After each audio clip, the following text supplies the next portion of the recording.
hasilnya air. Bisa di penampan, bisa di piring besar, bisa ya. Bisa di toples, bisa ya. Terus ini apa?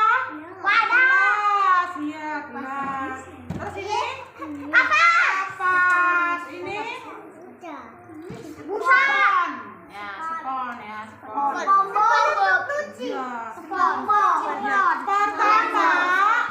kita ya masukkan apa ini? Kapas. Kapasnya dimasukkan ke dalam gelas, kita ambil secukupnya.